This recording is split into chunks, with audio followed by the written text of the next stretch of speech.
이방 나라들은 자기가 판 웅덩이에 빠지며 자기가 숨긴 그물에 자기 발이 걸렸도다. 여호와께서 자기를 알게 하사 심판을 행하셨으며 악인은 자기가 손으로 행한 일에 스스로 얽혔도다. 악인들이 스올로 돌아가며 하나님을 잊어버린 모든 이방 나라들이 그리하리로다. 궁핍한 자가 항상 잊어버림을 당하지 아니하며 가난한 자들이 영원히 실망하지 아니하리로다. 여호와여, 일어나사 인생으로 승리를 얻지 못하게 하시며 이방 나라들이 주 앞에서 심판을 받게 하소서. 여호와여, 그들을 두렵게 하시며 이방 나라들이 자기는 인생일 뿐인 줄 알게 하소서. 안녕하세요.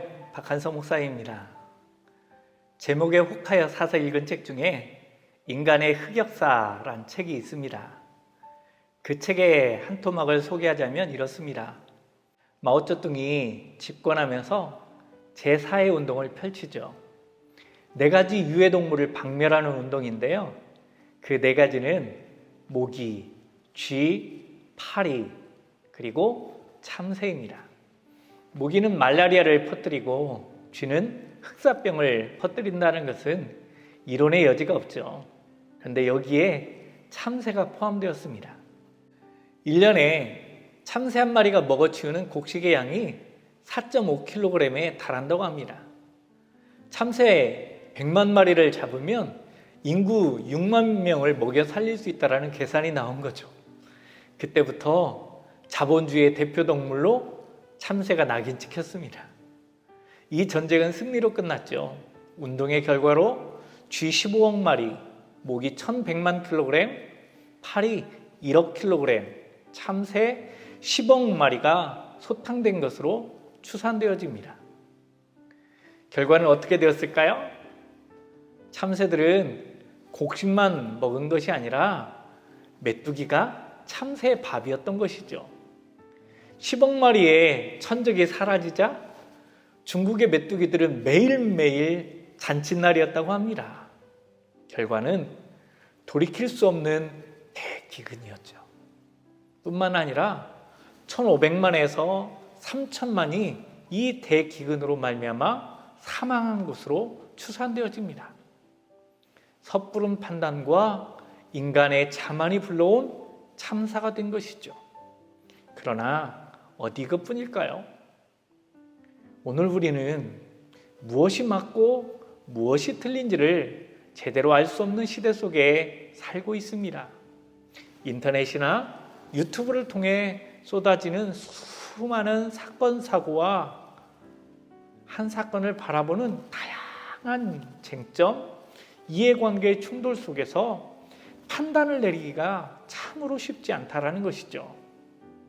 한층 더 인간은 자신의 욕심과 목적을 교묘하게 설득과 회중심리를 이용하여 멋들어지게 포장하고 있기 때문입니다.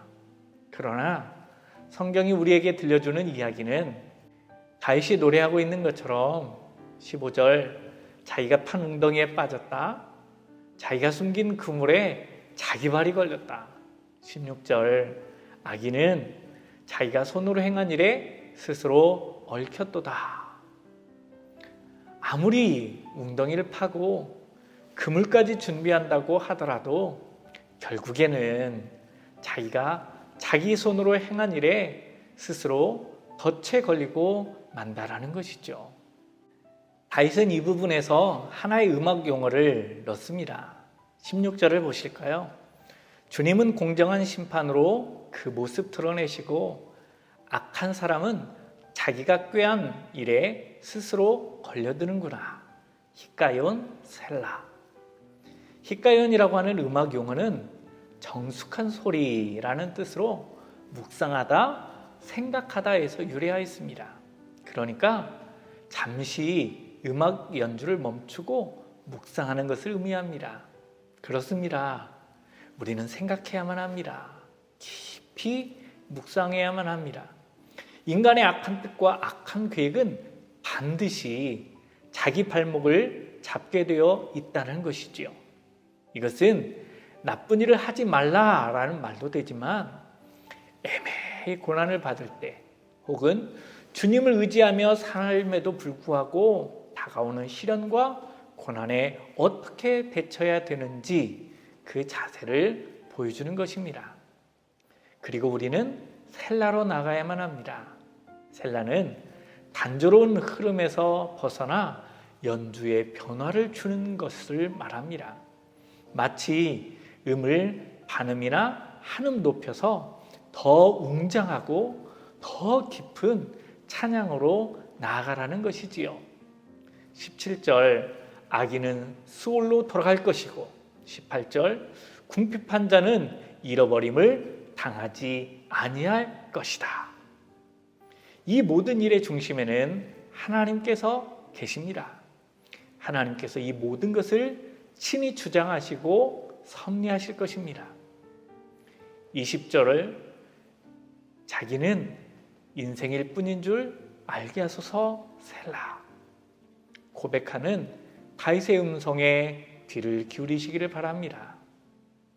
인생이란 단어는 죽을 수밖에 없는 존재라는 의미로 어원은 깨지기 쉽다, 약하다, 우울증, 병들다 라는 의미를 담고 있습니다. 그렇습니다. 우리 인생은 약하고 깨지기 쉽고 병들기 쉬운 연약한 존재입니다. 코로나 시대를 살아가며 인간의 약함과 연약함에 매이지 말고 하나님의 약속의 말씀, 은혜에 매인 자들이 다 되시기를 소망합니다. 기도하겠습니다. 사랑하는 주님, 감사를 드립니다. 오늘 우리에게 다윗의 시편을 통하여서 우리 인간이 인생인 것을 다시 한번 깨닫게 하여 주시니 감사를 드립니다. 사람이 마음으로 그 길을 계획할지라도 그 걸음을 인도하시는 분은 하나님이신 것을 우리의 입술뿐만 아니라 우리의 삶으로 고백하는 그리스도인들 되게 하여 주시옵소서. 사랑하는 주님, 우리의 삶에 마음대로 되지 않는 일 또한 애매한 고난과 어려운 가운데 빠지는 상황이 우리에게 펼쳐질 때마다 우리로 하여금 우리의 인생을 연주하시고 인도하여 주시는 하나님을 바라볼 수 있는 믿음과 지혜를 우리에게 더하여 주시옵소서. 하나님을 믿고 하나님을 의지하고 하나님을 신뢰하며 믿음으로 한 걸음 한 걸음 나아가는 우리 꿈의 교회 모든 가족들 다 되도록 인도하여 주시옵소서. 감사드렸고 예수 그리스도 이름으로 기도드리옵나이다. 아멘. 내일은 난 몰라요. 하루하루 살아요. 불행이나 요행함도 내 뜻대로 못해요. 험한 이 길 가고 가도 끝은 없고 오래요. 주님 예수 발레미상 내 손 잡아주소서.